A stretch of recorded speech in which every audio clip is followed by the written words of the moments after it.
कैसे पूर्ण होगा तुम्हारा ये कपट कार्य? बताओ मुझे दुष्ट, कौन हो तुम और तुमने प्रभु की पूजा रोकने के लिए क्या प्रपंच रचा है?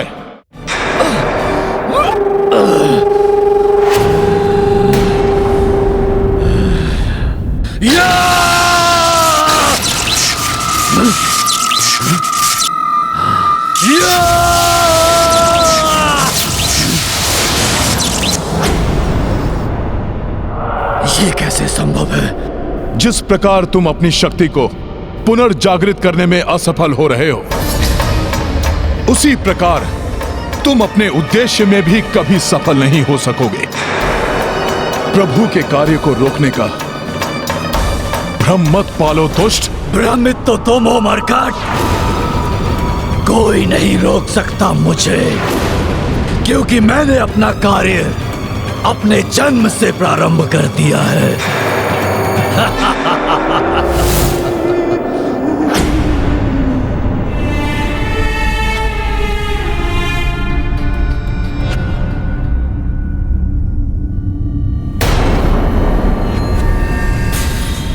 कैसा अनर्थ है ये? यहां से पिंड कहां गए?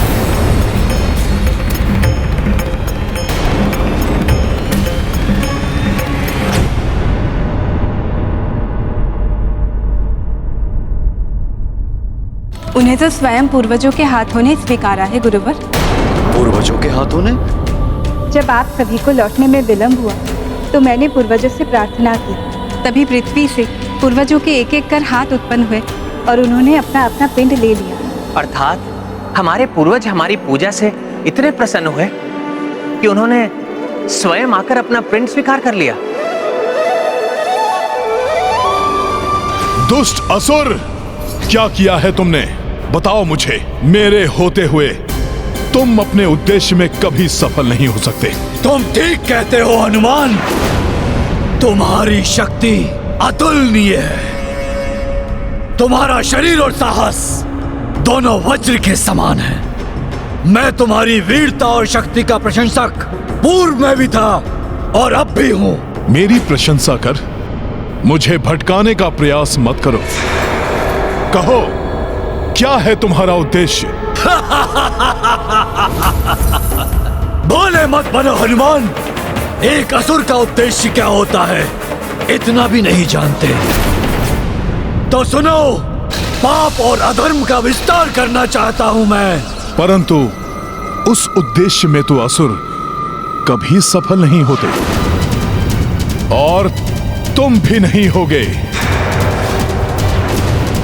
हाँ, पूर्व काल में ऐसा ही होता आया है हनुमान, परंतु अब नहीं होगा, क्योंकि इस बार हम राक्षसों ने सभी की सोच पर आक्रमण किया है, क्योंकि वो पुण्य को पाप और पाप को पुण्य समझने लगे हैं। क्योंकि शीघ्र ही अधर्म की सोच की ये दीमक धर्म की सोच को चाटकर मिटा देगी।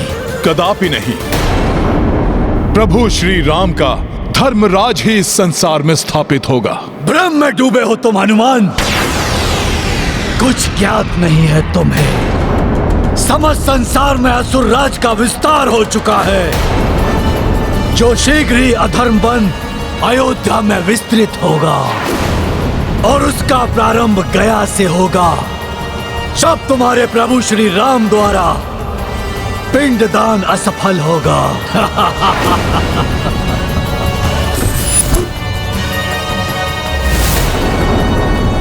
किंतु मैंने तो ऐसा कुछ नहीं देखा। पता नहीं माता क्या कह रही हैं।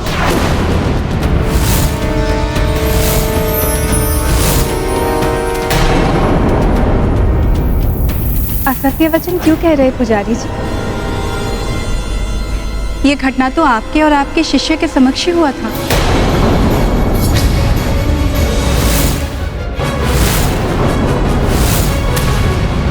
आप ही नहीं, गौ माता भी उपस्थित थी।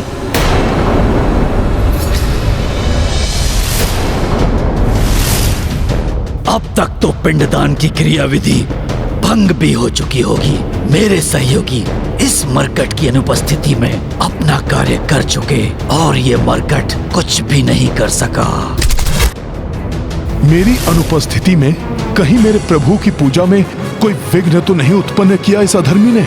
यदि ऐसा हुआ तो अनर्थ ही हो जाएगा। माता फल्गुनी, आप भी तो साक्षी हैं।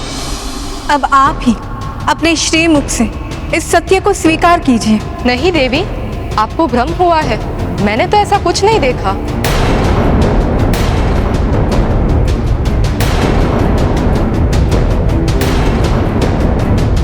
क्या हुआ है आप सभी को? आप सब इस सत्य को स्वीकार क्यों नहीं कर रहे?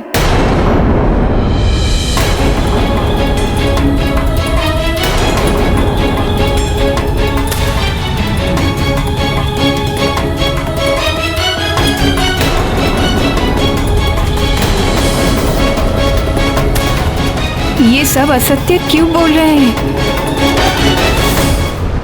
जो शीघ्र ही अधर्म बन अयोध्या में विस्तृत होगा और उसका प्रारंभ गया से होगा। सब तुम्हारे प्रभु श्री राम द्वारा पिंडदान असफल होगा।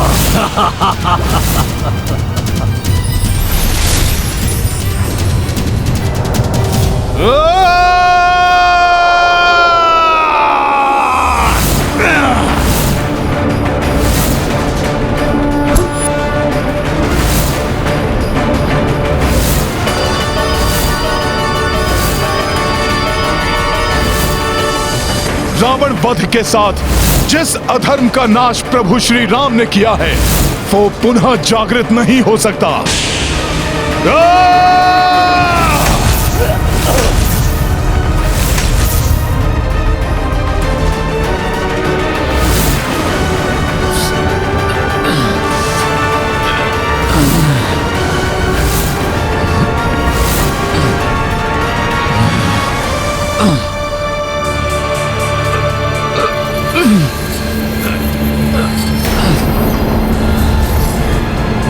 कुछ नहीं कर सकोगे तुम मरकट।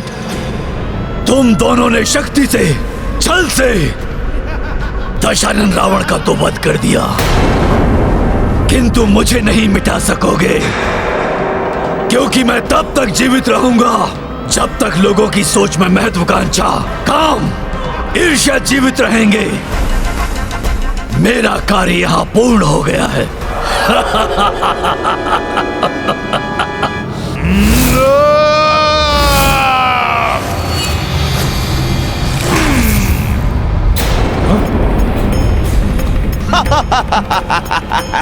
कुछ नहीं कर सकोगे तुम हनुमान, कुछ नहीं मिटा पाओगे मुझे।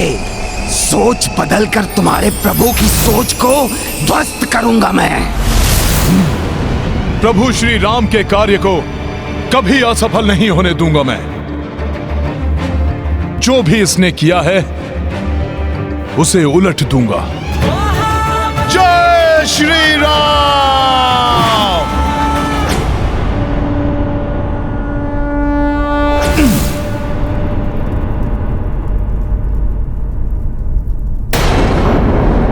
सब कुछ मेरे और इनके समक्ष हुआ है, फिर पुजारी जी, उनके शिष्य और स्वयं गौ माता इस सत्य को क्यों स्वीकार नहीं कर रहे हैं कि हमारे पूर्वजों ने स्वयं अपने हाथों से पिंडदान स्वीकार किया है? किंतु मैंने तो ऐसा कुछ नहीं देखा। पता नहीं माता क्या कह रही हैं। माता फल्गुनी, आप भी तो साक्षी हैं कि आप ही के समक्ष स्वयं पूर्वजों ने अपने हाथों से पिंड स्वीकार किए हैं। आपके ही पवित्र जल में वो मुझे दिखाई दिए थे। अब आप ही अपने श्री मुख से इस सत्य को स्वीकार कीजिए।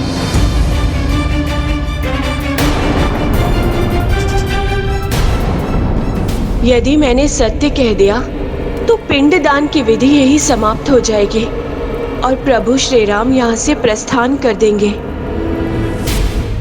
नहीं देवी, आपको भ्रम हुआ है। मैंने तो ऐसा कुछ नहीं देखा। कोई नहीं रोक सकता मुझे, क्योंकि मैंने अपना कार्य अपने जन्म से प्रारंभ कर दिया है। स्मरण रहे मरकट, सोच बदलता हूं मैं सबकी।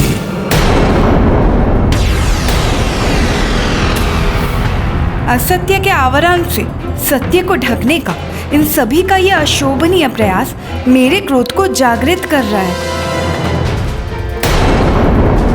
परंतु इन सभी ने सत्य का परित्याग क्यों किया? आप सभी ने ऐसे मिथ्या वचन कहे, विश्वास नहीं होता। आपके सामान्य आचरण के विपरीत आपकी सोच में असत्य कहां से घुल गया? ऐसे पवित्र कार्य में असत्य बोलने के लिए आप सभी भीषण श्राप के पात्र हैं।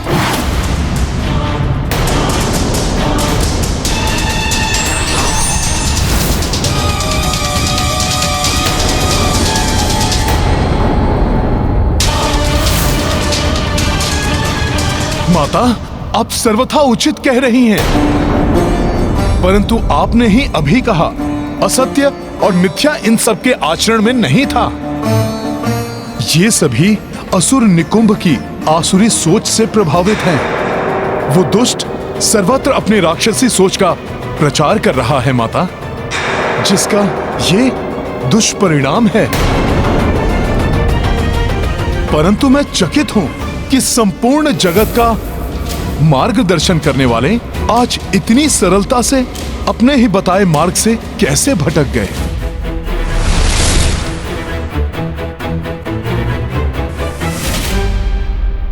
ये क्या अनर्थ कर दिया मैंने? गौ माता, धर्म की प्रतीक हैं आप। आप सदैव परोपकार करती हैं।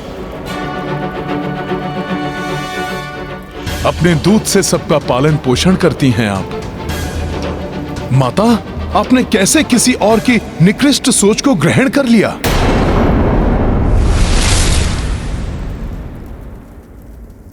कहते हैं सरिता तो दुर्गम पर्वतों को भी काटकर अपने जल को प्रवाहित कर सभी को शीतलता और जल रूपी जीवन आधार प्रदान करती है।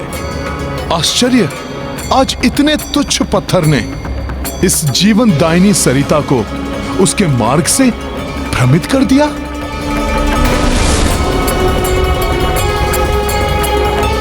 माता, मन की तन की स्वच्छता की प्रतीक हैं आप। अपने प्रभाव से औरों के मन को पवित्र करती हैं। फिर आपने अपने हृदय में अशुद्धि को कैसे प्रवेश करने दिया?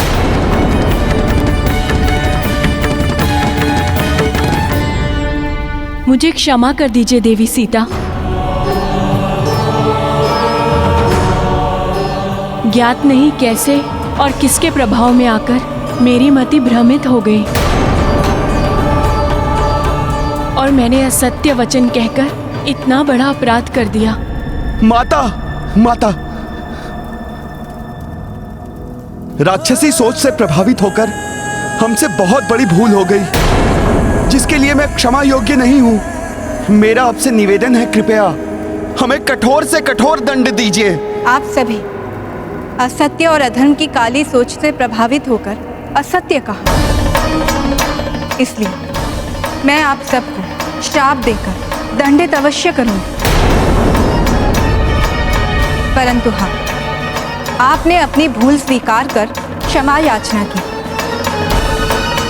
इसलिए मेरा श्राप अंततः आपके उद्धार का कारण बनेगा। गौ माता, भोजन के लोभ में असत्य का साथ देने के कारण मैं आपको श्राप देती हूँ कि आज से आपके मुख को अपवित्र माना जाएगा। परंतु अपने भूल को स्वीकार करने के फलस्वरूप आपके गोबर को शुद्ध माना जाएगा। जहाँ गोबर होगा वहाँ माता लक्ष्मी का वास होगा। कोई भी पूजा आपके दूध और गोबर के द्वारा शुद्धिकरण के बिना पूर्ण नहीं होगा।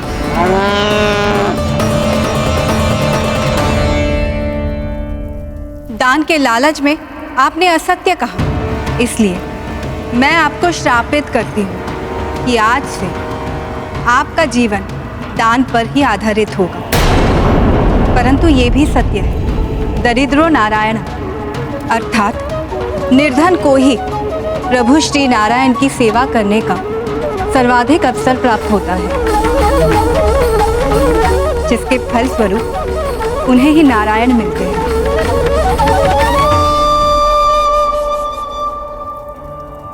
माता फल्गुनी, आपने जीवनदायिनी सरिता होने के बाद भी अशुद्धि के विकार को स्वीकार किया। इसलिए मैं आपको श्राप देती हूँ कि आज से आप धरती के ऊपर नहीं, नीचे से प्रवाहित होंगी, जिससे कि धरती के ऊपर की बाहरी अशुद्धियों से सुरक्षित रहेंगी और सूखे के समय आपके जल प्रवाह क्षीण नहीं होगा।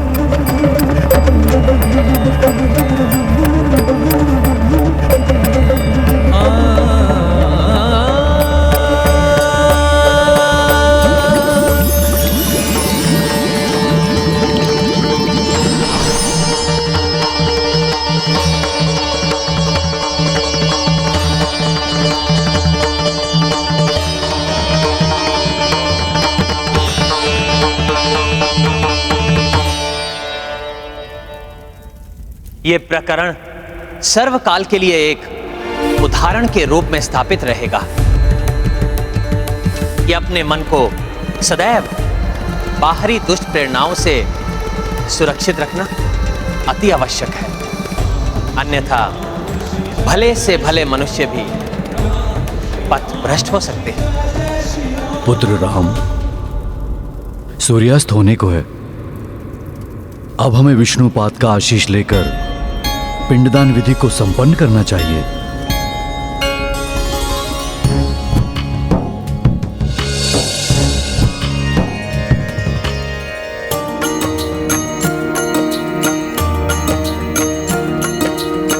श्री हरि चरण की पूजा लाए, राम सिया मंदिर मह आए। महिमामयी विष्णु पद चीन्हा, दर्शन अर्चन सबहु कीन्हा। राम सिया राम जय हनुमान, राम सिया राम जय हनुमान। ये गाथा महाबली हनुमत की, रुचिकर लीला राम भगत की। जय जय जय रघुनंदन राम, जय जय जय महाबली हनुमान। जय जय जय रघुनंदन राम, जय जय जय महाबली हनुमान।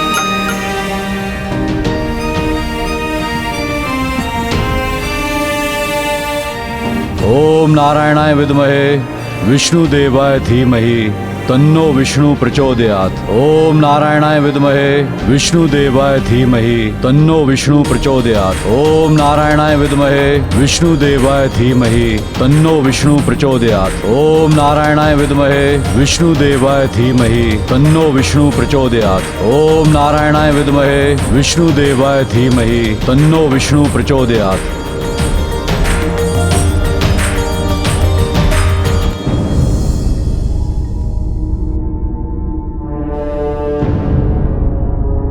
क्या बात है हनुमान, इतने विचलित क्यों?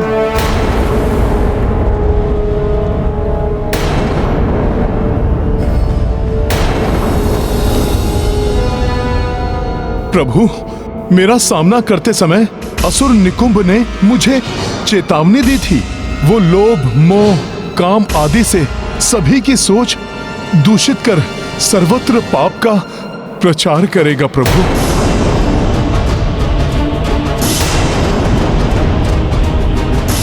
गया की इस पावन भूमि पर गौ माता और फल्गुनी माता जैसी सदा आत्माओं को अपनी सोच के दुष्प्रभाव से ग्रसित करने वाला कहीं राम राज्य स्थापित होने के पूर्व ही अपनी कुटिल सोच से, अपनी कुत्सित सोच से इस संसार में मेघनाद और रावण जैसे दुष्टों को पुनः उत्पन्न कर दे।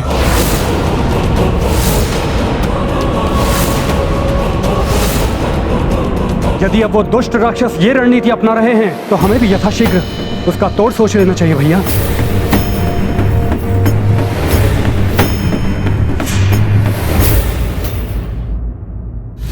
अयोध्या लौटने पर सर्वप्रथम संसार के कोने कोने से महाज्ञानी, महातपस्वी, महाऋषियों को आमंत्रित कर अयोध्या की राजसभा में इस विषय पर विचार होगा।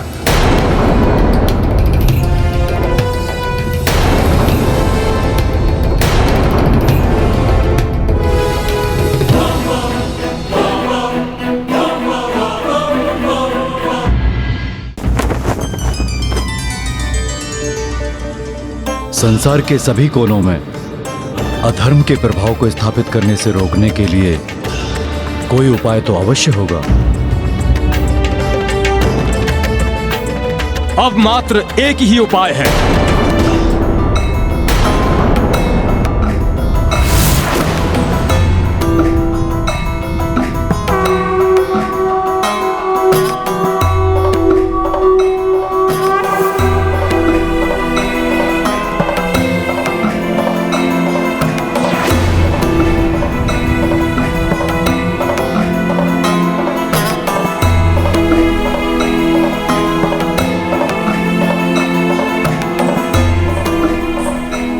महर्षि अगस्त्य। कल्याण हो। संसार को पाप मुक्त करने का और अधर्म के विस्तार को रोकने का एक ही उपाय है। आप अश्वमेध यज्ञ कर संपूर्ण संसार में राम राज्य स्थापित करें,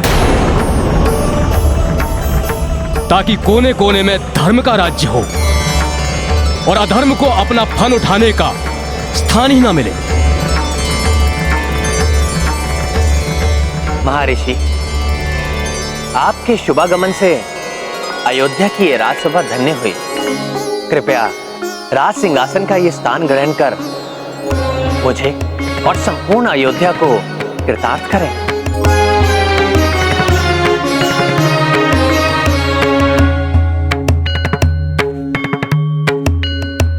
महर्षि, यदि आपके अनुसार अश्वमेध यज्ञ से ही अधर्म के विस्तार को रोका जा सकता है, तो मैं दशरथ पुत्र अयोध्या सेवक राम ये घोषणा करता हूं कि मैं एक नहीं कई अश्वमेध यज्ञ करूंगा।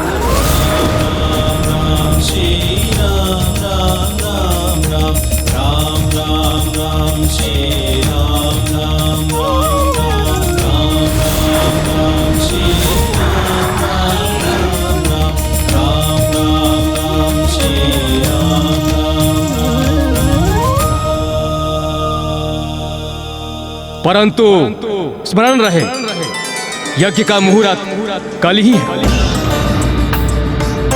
और ये यज्ञ विशेष अश्व से ही संभव है। इसीलिए यज्ञ को यथाविधि प्रारंभ करने हेतु कल प्रातः सूर्योदय के पूर्व मंगल स्नान के लिए उस अश्व का अयोध्या में उपस्थित रहना आवश्यक है।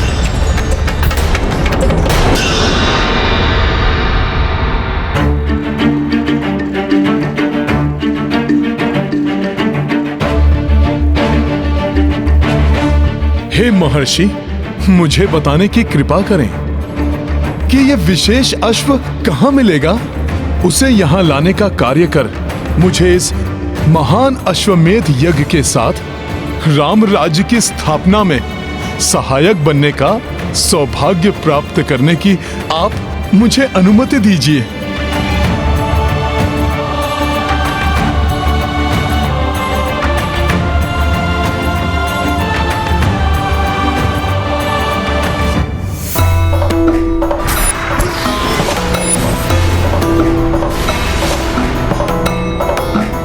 ऐसा अश्व पूर्वोत्तर के नारायणपुर नामक राज्य में राजा कुशल और उनके भ्राता राजा मंगल के संरक्षण में है। दोनों ही भ्राता बड़े धार्मिक प्रवृत्ति के हैं और दोनों ही महान प्रभु भक्त हैं।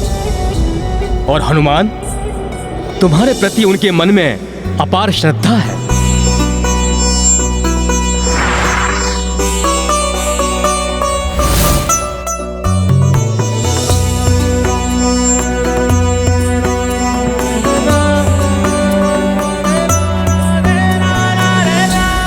तुम्हें उनसे उस अश्व को लेकर आना होगा, परंतु न्याय और धर्म के अनुसार ही लाना होगा। वो अश्व तुम्हें हरण कर, अन्यथा बलपूर्वक लाया गया अश्व यज्ञ के योग्य नहीं होगा। मैं धर्म और न्याय संगत मार्ग से ही उनसे अश्व मांग कर लाऊंगा। आप मुझे अनुमति दीजिए ऋषिवर। कल्याण हो।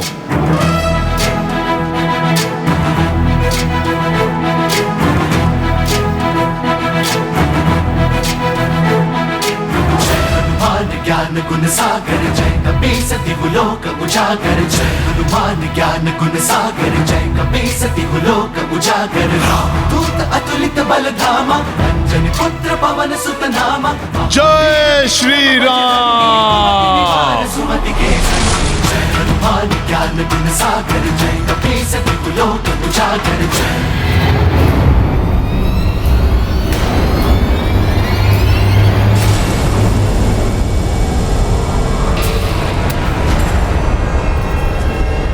हो रहा है न जाने ये कैसा आभास। आ रहा हो कोई जैसे, ऐसा है मुझे विश्वास।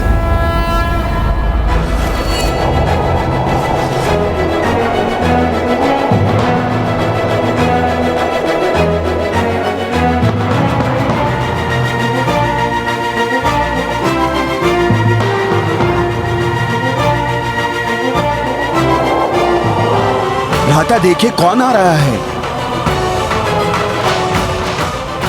हम भक्तों की नगरी में राम भक्त हनुमान आ रहे हैं। इस नारायणपुर नगरी में प्रवेश करते समय ऐसा प्रतीत हो रहा है कि जैसे मैं किसी मंदिर में प्रविष्ट हो रहा हूं।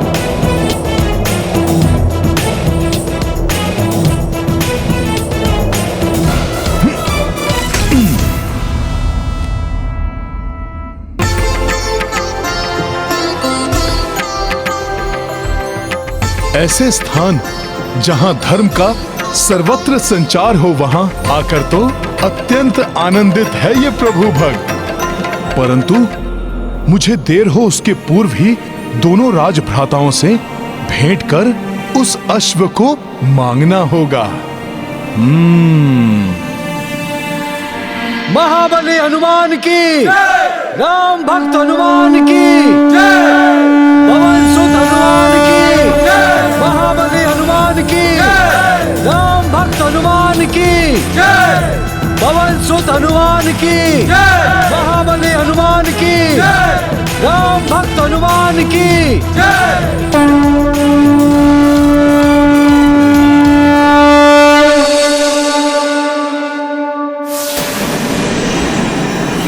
हमारे राज्य में आपका स्वागत है, हे पवन सुत हनुमान, हे अंजनेय हनुमान, हे केसरी नंदन हनुमान, हे परम भक्त हनुमान। आपने स्वयं यहाँ पधार कर किया है हमारा उद्धार। अब हम करेंगे आपकी सेवा अपरंपार। जो देख रहे हो मरकट, वो सब कुछ परिवर्तित होने वाला है। जो तुम्हारे आने पर इतने प्रसन्न हो रहे हैं, उनकी सोच को प्रभावित कर तुम्हारे विरुद्ध खड़े कर देंगे हम।